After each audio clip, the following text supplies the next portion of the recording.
is about 7.5. When I bought this place, I brought my kids up to meet Gary Garland, who we bought it from, and I said, "Kids, what's the number one rule of this property?" And they said, "Never sell it, never sell it." I mean, just take a look at this place. Why would you ever want to sell this thing, right? You would never own anything like this again, because the Garlands owned it for 42 years, and the Tods owned it for 50.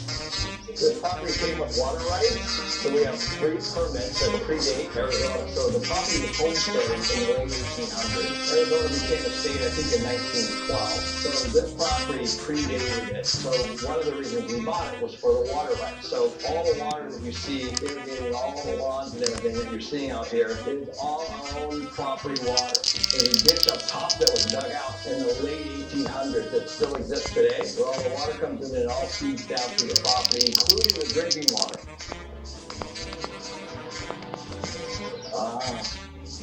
So these are the first 2 cabins. This is cabin 2, and this is cabin 1. And I want to show you. So if you look on these cabins, you'll see on the ends here the U.S. So these are actually right here, the U.S. Forestry Service. So these cabins were brought down from the mountains here years ago in the early 1900s. This is cabin 1, and it sits right on the creek. That's a cool property. Which overlooks Oak Creek. And what they used to do is they used to fly fish in the creek, stay in these cabins, and then cook them in the main lodge here. So that's the main lodge, that's where you check in. It all started over here, right in the middle there is the original lodge. One of the original cabins, and you can see some of the features like you saw in that little cabin we saw in the beginning. You can see all these original old pieces of wood were all refurbished. Maybe Eric can lift you up a little something before. And one of the things that you will not see in these cabins are telephones and televisions.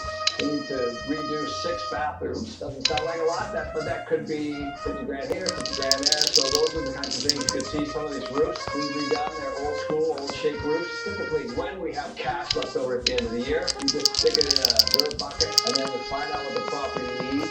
And then we do all those things first. In order to get this kind of money, $425 plus a night, you have to make sure that the interior and the exterior and the food and everything else perfect. So everybody knows how much I love debt, and I talk about it a lot. Other people's money, OPM, use the bank's money. This is one property that I actually don't use debt at all. So I have 0. This is one of those properties that will go into my trust, it'll go to my kids. It's a legacy property. It's something that's hard to get and something that I won't sell. So I didn't ever want to be in a position where I actually had debt. I could use it to go buy something. I just never wanted debt on this particular property, even though I have debt on almost everything. Everything I have personal, my cars, my houses, all that kind of stuff I own free. So if you're an accredited investor and you want to take a look at some of our deals like Mason Ranch, which is our newest luxury 312-year ground-up construction deal, just take a look at the business plan, hit the link below, and you go get access to it. So one of the things that we did is we built staff housing. This was also an original home. I turned it into a triplex. One of the ways to attract really good employees is to provide housing. So these people live here and they work here. So this is different from owning a regular rental building for many reasons. One is these are nightly. So people come here for 1 night, 2 nights, 3 nights, and then they leave. And so you have high turnover costs. You have meat service, you have food service. There's a lot. We have almost 30 full-time people on a property like this, and so each person has a very distinct function. So like right now, this is our organic farm, and you can see we've just planted it. All this food will be used for our restaurant. And then in here is our greenhouse. Hey dude, how are you? Good, how are you? Got a couple rows of potatoes, got a nice row of cucumbers going in, more roots are gonna go in here, we got bell peppers, cayenne peppers, jalapeno peppers, a little bit of everything. And of course we have beautiful flowers as well. Always. Starting in my board and all those plants outside are Most of the stuff is used in the restaurant. building. Yeah, so, and then also the planting outside, I see you've just done. Yeah, these are all peach trees. So these guys dug this a mile long. 110 years ago. 110 years ago, they dug this a mile long. Also need to compare this year, the north by the head gate where we divert the water out of the creek is pretty wide. The ditch is really wide right there. There's a whole wall on this side. Oh, collapsed. And it's on the cliff to make it good guys that are helping us out. So without them, it was just nothing material. Oh my gosh, yeah, because you're hiking up that hill. Normally, Yeah. it's like back of concrete, They knew where the water source was, and this is the only way to irrigate these places. It is nice to have the water to be able to irrigate your whole property when you need it, right? So Use it for your problem. Could bottle it up and sell it. the spring water, yeah, Good water. for Not sure. this creek itself, but it's getting higher north of here, so it's kind of like the 1% grade all the way here, so the water can get A 1% or less grade just to get the water to here, and then it all gets irrigated to the property. There's a lot of moving parts. You gotta have very, very smart people that know what they're doing, and all the stuff that he described with the apples. These are actually grapevines, so they actually produce grape for wine. This is called the Upper Orchard, and so these cabins were added in the 70s, and they rent. Also, people love these because look at the view here. So they got a beautiful view of the organic farm, and of course the mountains here. There's just nothing like it. So these cabins all face out to the mountains, as you can see. So a lot of you guys, I'm not a conspiracy theorist like some people, but this is a plan B.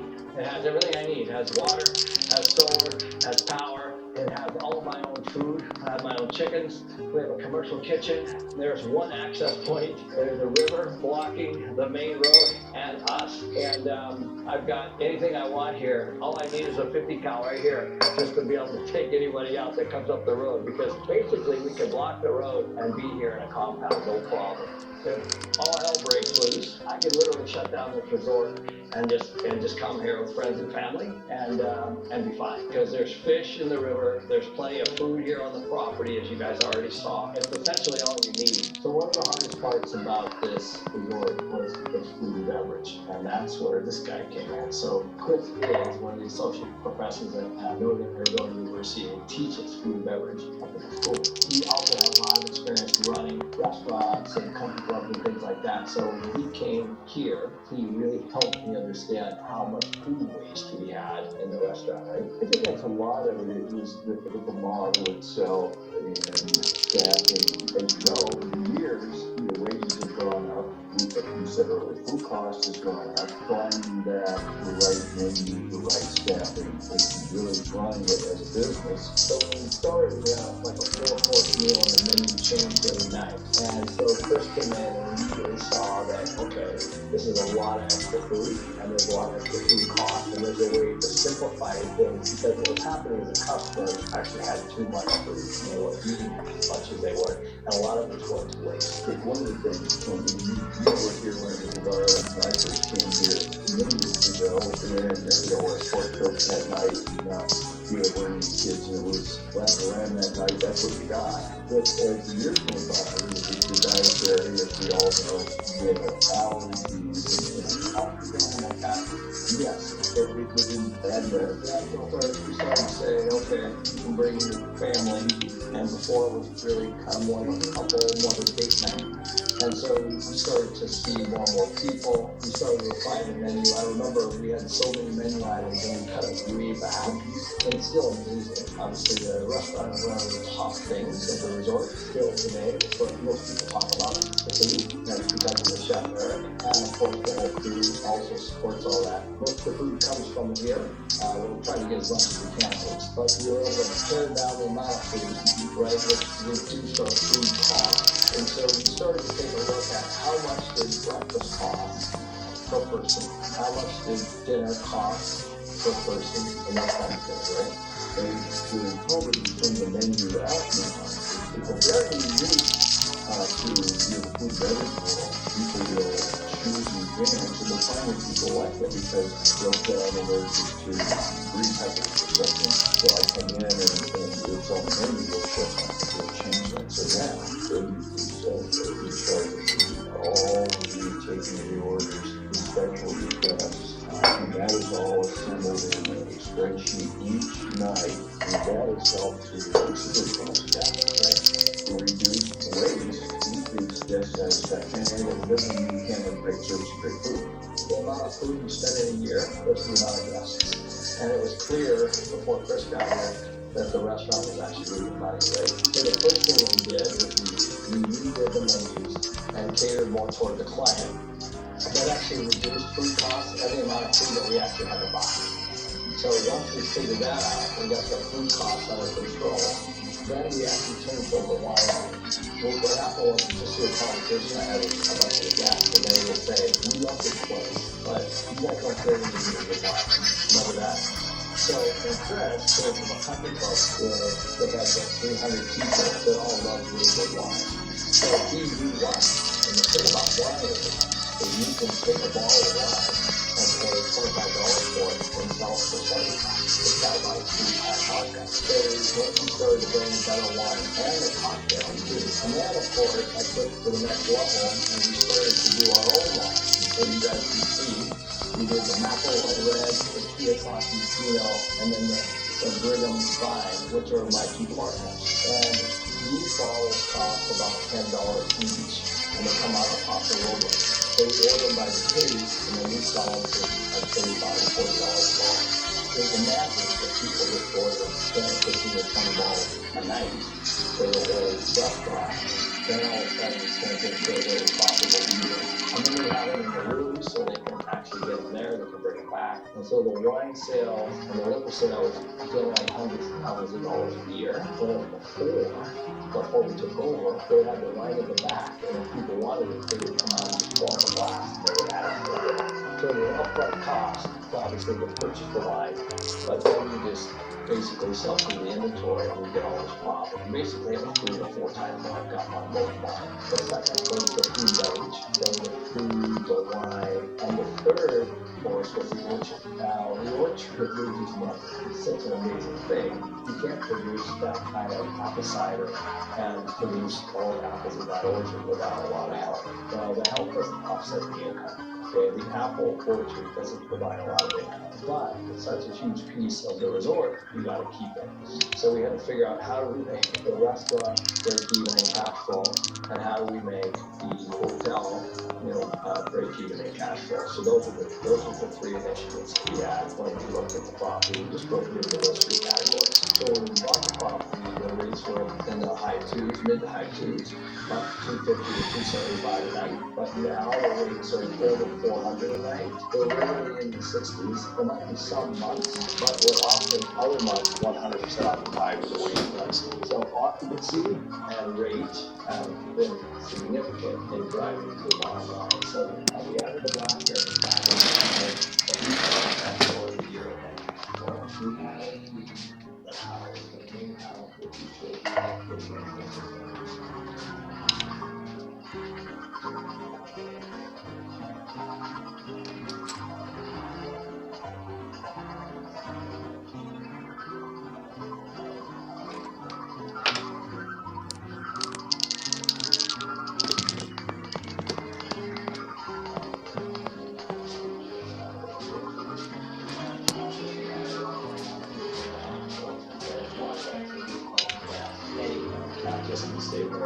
So those are the kinds of things that we've done, and we do that on our individual properties too. So there's good locations, bad locations, better times of the month here, better times of the week here. But we just price everything accordingly, and by fine-tuning all of those things, and also in the company over here, finding ways to generate on-property revenue. So there's a category that they're already here, and we provide everything that they would need would be right here instead of having them leave. Because every time somebody leaves your property, of course, they're spending money somewhere else. Not asking them to spend more, but that could be other things that we offer in our little store, the merch, all those kinds of things that they might want, snacks, food, those kinds of things. So we have all those things available to them. The thing about this area where there's Sedona and then there's Oak Creek Canyon, which is super protected outside of Sedona. And there's a creek that runs through, and we're not far from the Grand Canyon. A lot of people stay in Sedona and go to the Grand Canyon. What happens is, as the state has grown, so has the amount of people that have come to Sedona. That's created all kinds of issues, and all kinds of people are upset because there's lots of traffic. And so in the canyon itself, it's gotten really, really hard to navigate through it. The point is that this property is located right in the heart of it. Anything that happens in this area is irreplaceable. There's just no possible way to find anything like this. You would never develop anything like this. The only way to pick up a property like this is to find something that is obviously over 120 years old. So when the garden trying to sell this property. The big companies like the Four Seasons and the Marriott and the Ritz were all looking to buy this property. Like the roadblock that they all had was the development, because the town of Sedona does not want any big corporate brands in the Oak Creek area. So when we bought it, we decided just to keep it as is and maintain it the best we can. And now it generates 2.6 billion top line at a 75% occupancy. So we're doing about 1.9 million net. Now, of course, this is before the operating costs. And operating costs have gone up during all that period of time. And thankfully, we've been able to grow the revenue enough to be able to cover all the operating expenses. So oddly enough, during this period of time, we're certainly cash flowing quite a bit, but not as much as you would think, because the expenses also have gone up quite a bit during that period of time. But all in all, this has been a huge win. We bought the property for 6.5. We put about another $1 million of deferred maintenance into it. We continue to maintain it. The cash flows like crazy. We put all that money back in the property, and we just make the experience. I'll be right there. Even better each and every year. So this is a long-term hold. It's in my trust. It's going to be given to my children. I carry no debt on it. Where's the rocket? Rocket! Rocket!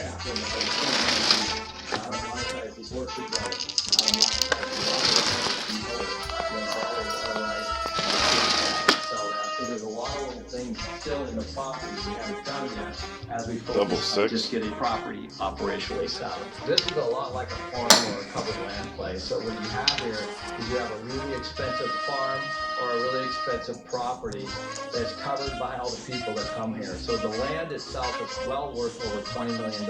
This property is irreplaceable because it sits in Oak Creek Canyon, and there's not going to be any more development anytime soon.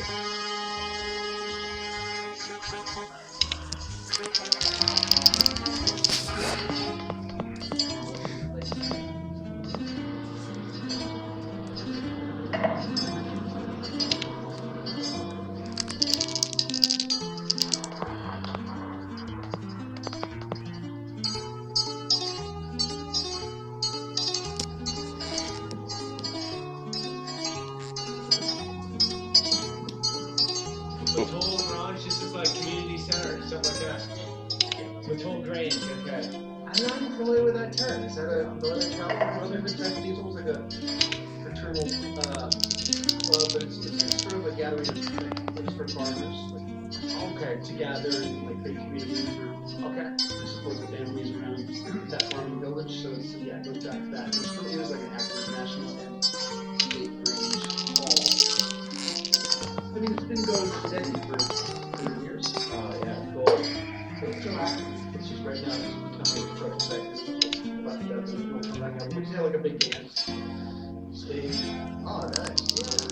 Good community out here. Yeah, That's great. actually, yeah. I spent like my 20s up here and I just moved back recently, so how's it feel? Being back? Good, I mean, the valley's kind of emptying out a little bit. That's what they said at the store. The petroleum store, yeah. They said it's going through a down cycle. People move in and Yeah, thought it doesn't make financial sense or people have a hard time making financial sense. yeah. To be out here. There's weed or because there was money in general in the weed world, that everyone could do anything because it just increased the deals. So it just went trickle down to everything.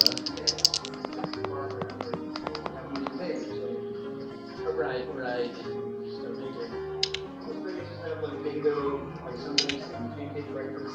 Oh, nice. You get a lot of old people out here, a lot of young people, or what is it? Old people right now. Yeah. Yeah, there's a good amount of, I would say there's like 150 people active, because there's a lot of people kind of In the hills that high. Yeah. Oh, cool. So this is active now. People come in here. You know, you used to get meetings in here, there's a mobile vet and stuff. Mobile vet. Yeah. Because you don't have any of the services out here. Nothing. No, I mean, people go down to the What's town? Eureka. How far? That's the closest real town. You gotta love that style of living now. To be out here. Yeah. There's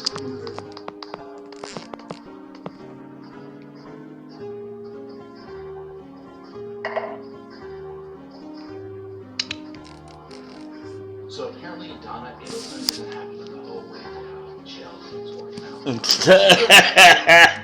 talk about that.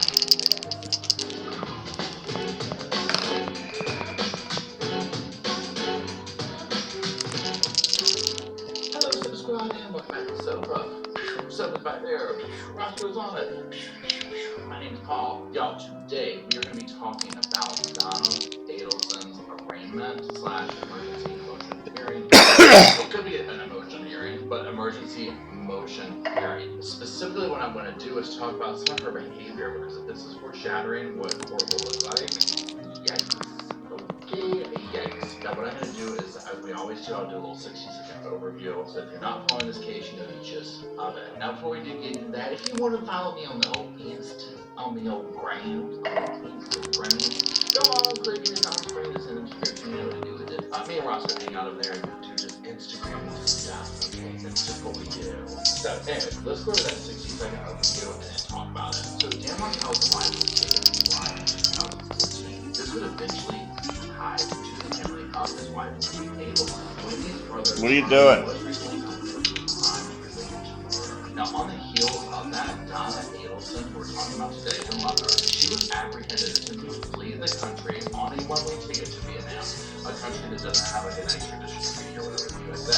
Now, Donna was up for her arraignment, and while there was an emergency motion which was discussed, and that's like a quick 60-second overview. We're going to be discussing specifically that arraignment and emergency motion. So let's go ahead and start talking about it. Now, specifically what I'm going to talk about is her behavior in the courtroom. And of course, as I always say, or if you're new to the channel, I ain't no doctor, I ain't no lawyer. I'm not that fancy credentials stuff, okay? This is just my opinion, my speculation from the sofa, to do with that what you will.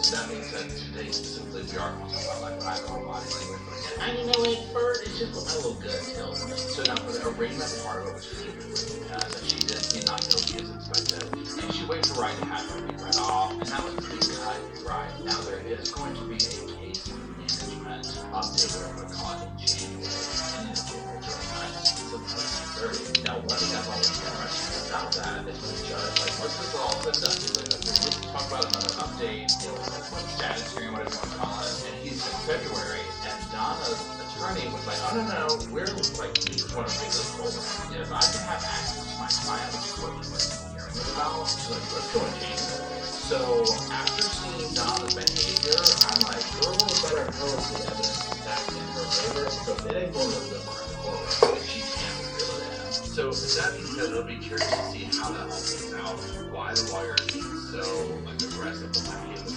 going with ready to go, and that would tell me personally that they know evidence is lacking. Now what I want to do is let's get to like the real solid part of this. What are you doing?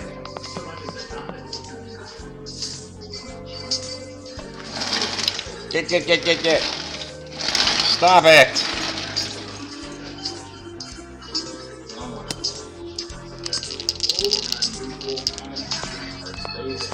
One of the things to keep in mind is for listening to this, there is over law and writing all this stuff. But another thing is, girl, you know what I'm saying? Like, it's jail for a reason, and you're kind of watching somebody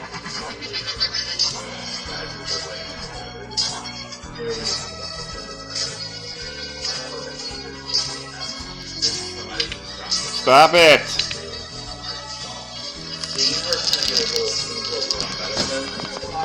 Neil, you're gonna get slapped. Get.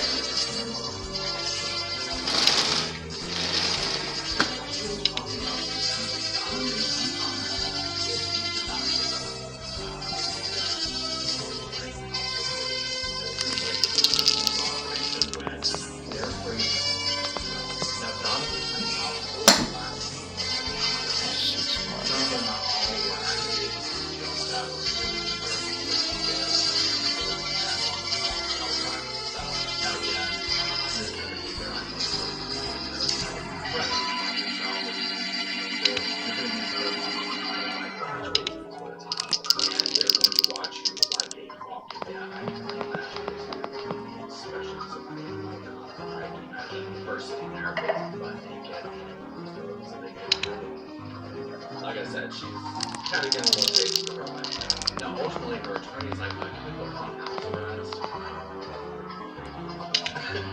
Seriously. I mean, I go, whoa, okay. Ordinarily,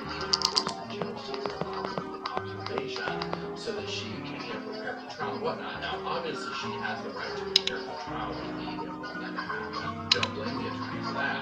But the things that the attorney goes into is kind of like, oh, you can't do this or that. It's a little bit sketchy. So the defense would cite the inability to communicate with Donna, but the judge very quickly basically just shot that down. And he was essentially like, look, let's lay out the difference between no communication and limited. Well, this is when the truth comes out that, yeah, the attorney can meet with her in person, but there's like issues meeting remotely. She's citing this example of having to be in the speaker phone with a cop in the room. Now, I agree there does need to be, privacy for those kind of communications, but she can visit her, and so that's where it's like, this isn't going the way that I think she wanted it to. If she would make it out like she's had no contact, no way to get a hold of her, and it's like, this is like this is your client, you need to go to the jail and see her. Now, she also says that she can't share documents with Donna without this direct observation, so she's like, I can't show this motion. Stop it. Discovery, things of that nature. That she's going on 20 days long observation. Another picture to it is the defense is like, look, when she was arrested, she was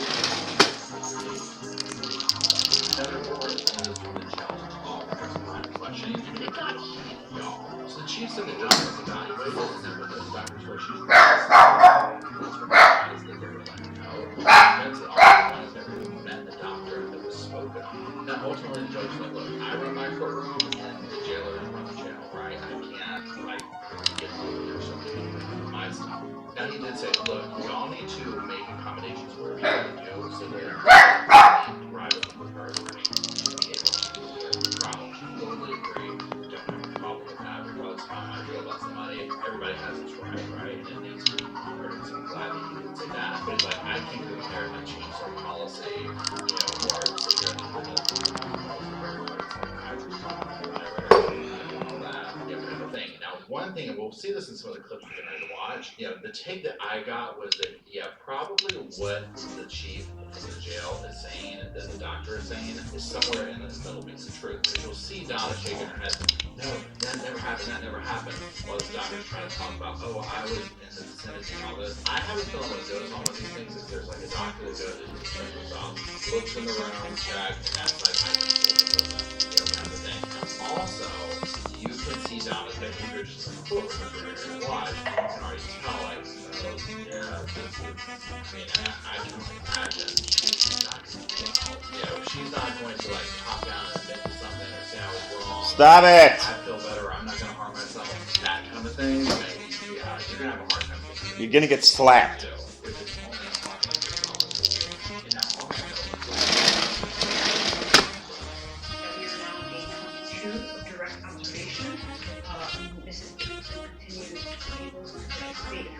She's not committed any papers. I did not mail her anything. I did have a call with her on Friday, but only because this was happening facilitated with me. And on that call, it was not a private call. Ms. Adelson was forced to put me on speakerphone with guards listening. There is just no way that Mrs. Adelson can prepare for her defense in this manner.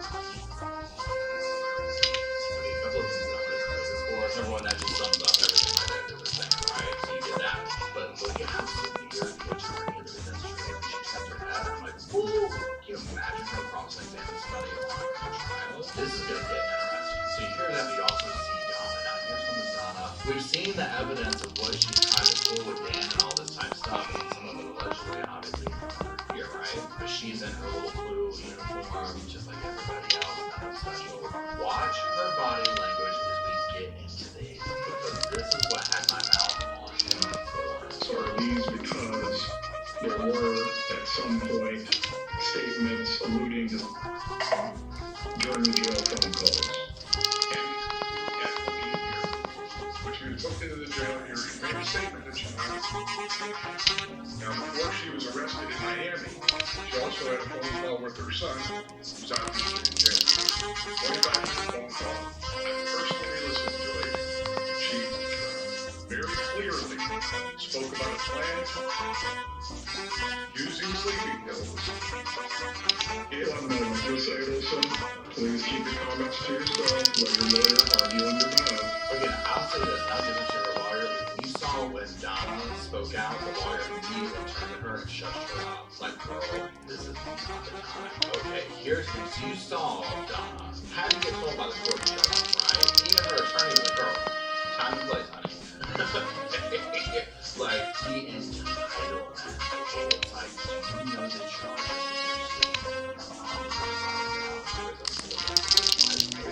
and you're gonna act like this, right, wrong, or different. I have no doubt that there's some choice, right? Jail is young. The judge emergency speak up in a minute. It's like we take care of custody and control very seriously. If there's these kind of things where like you see these high profile cases, this is high profile. Or this is high profile. Okay, this is major. This is in the tabloids. This is all over TV. This is major. They're gonna watch her like a hawk. Nobody wants her. The poor father had nothing to do with any of this shit. Yeah. So whatever she has said that has triggered them, they're gonna dot their I's and cross their T's. And guess what? You're in jail. Okay, most likely for a very good reason. Okay. Now remember, she's not been found guilty yet. Yeah, but at the end of the day, Dan is no longer. Okay, so this is why all these people are sitting in jail on the charges they're on. Her son's been convicted, she has not yet. So there's that. Yeah, but just in disrespect, it's like, wow. But also, again, she's never told them. If she doesn't get what she wants, so she's gonna strong arm her way into it. And she's gonna learn real quick. That's not how this goes. The judge is very even keeled, very cool, very calm, cool-natured guy. This isn't gonna fly with him. So this behavior right here, and it gets worse. So Spoke of a plan if she could not escape the country before arrest. That was you saw her. You know, she can't help but do the dramatics. If she goes to trial, That was a good move. mark my words right now, I'll tell you the hell she does. Her son, he could keep his mouth shut, you know, toast. Whatever, right? But that was that horrible video. So it's that level right there. She has to be scared. She's already been told by the court to not do this.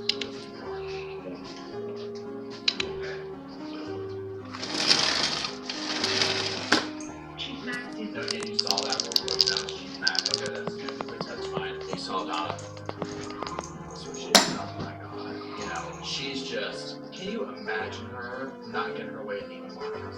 I mean, let alone grocery store. You know, this just strikes me as a person that probably looks at all these people in court. You know, just like, just peasants, you know, kind of a thing. And just, you know, and it's gonna be a real hard road for her to get used to being incarcerated. Well, how is Miss Doctor's Zapp? Now, one thing with the defense is she keeps mispronouncing the names, and at one point I was like, I think she's just doing it intentionally. But again, you see Donna in the background, she's shaking her head, rolling her eyes. Now, Donna will say that she's never even talked to the Dr. Zapp person, right? And this is the one where I'm like, you know what, I can see this going down, where like the doctor might have been in this, but not having directly dealt with her. Because the defense does have a point. If they are supposed to be documenting every single day this stuff, you know, whatever she's doing and whatnot, you know, where's the file, where's this? Now, the state will go there and say, nobody ever asked for it. I have it right here. I'm the one who says if it goes out, and nobody's ever asked for it. So, I find that also suspicious, too, where it's like, oh, is this big of an issue? Why did the defense request that? She didn't have much to say about that. There should be documentation, and it's like, well, what's keeping her on this? Now, also, again, I just come down to this. You are talking about somebody with a major, you know, not much to lose. She's 73, son's in prison, everything. She was literally getting ready to leave the country and never come back again. She doesn't have anything to lose. This person would run or do anything. So she does need to kind of be watched a little extra heavy. So how establishing, I'm sorry, yeah. I would take because of his law. When he saw those two things, it literally makes me sick to my stomach. Okay, it's just the literal entitlement of it. This family is just, it's shocking to see the people who live like this get away with what they want. Charlie's convicted. Next few clips, I'm going to get a whole montage of behavior. I'm going to talk over it while it plays, so we can just kind of watch. Now, just watch her body language, shaking her head, you know, mouthing stuff, not once. I mean, cannot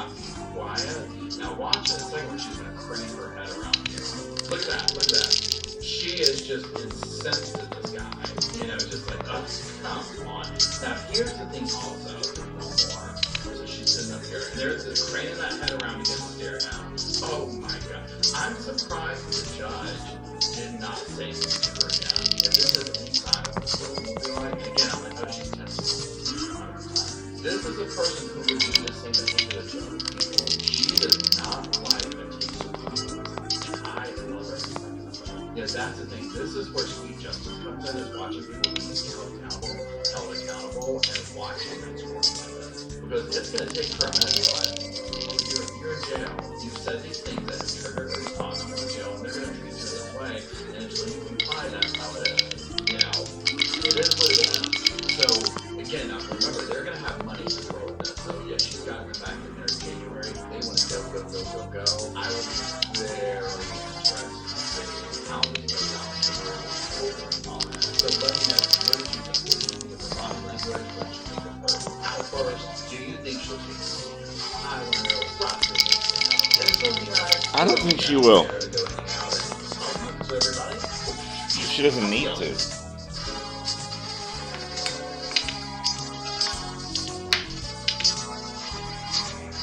The wires show resistance.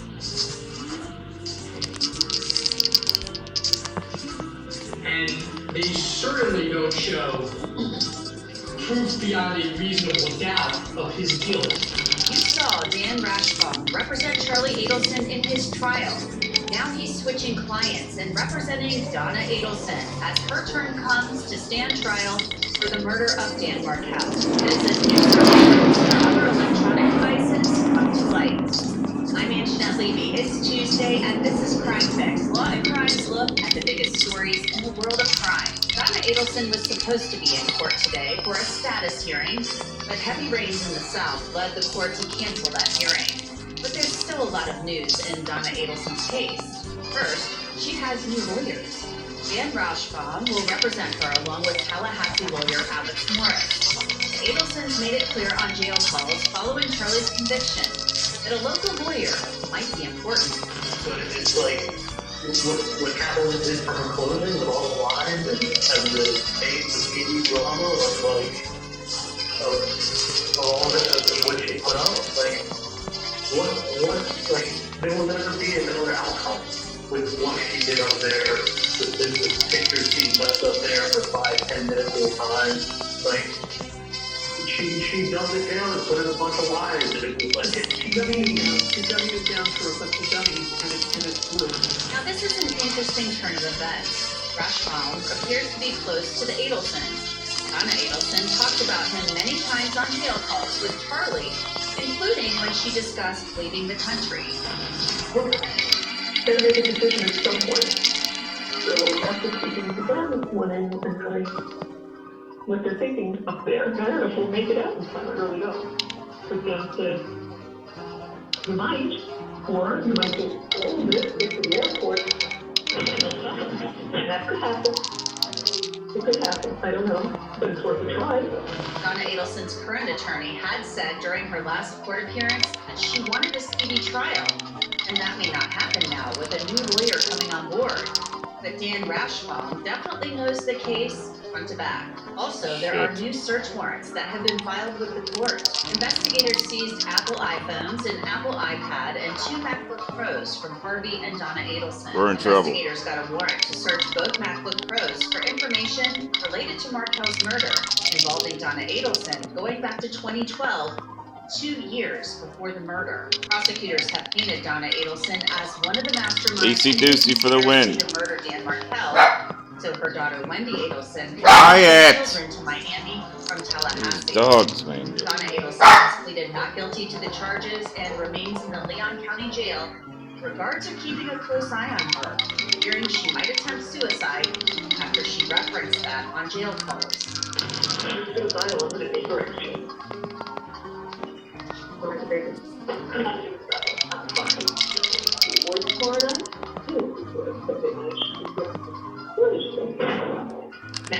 I really want to sleep and not see my son. Oh my God. Adelson, of course, scoffed at that suggestion in court last month. Now, before she was arrested in Miami, she also had a phone call with her son, who's obviously in jail here. 25-minute phone call. I personally listened to it. She very clearly spoke about a plan to kill herself using sleeping pills. One moment, Miss Adelson. Please keep your comments to yourself. Let your lawyer argue on your behalf. Joining me to discuss these recent developments in Donna Adelson's case is somebody who's very familiar with the case. He's been following it for years. He's Tim Quiet. He's an attorney in Tallahassee. So welcome Ah! to Fix. Tim, thanks for coming back. I can't believe it. What is your feeling on this, Tim, that Dan Roush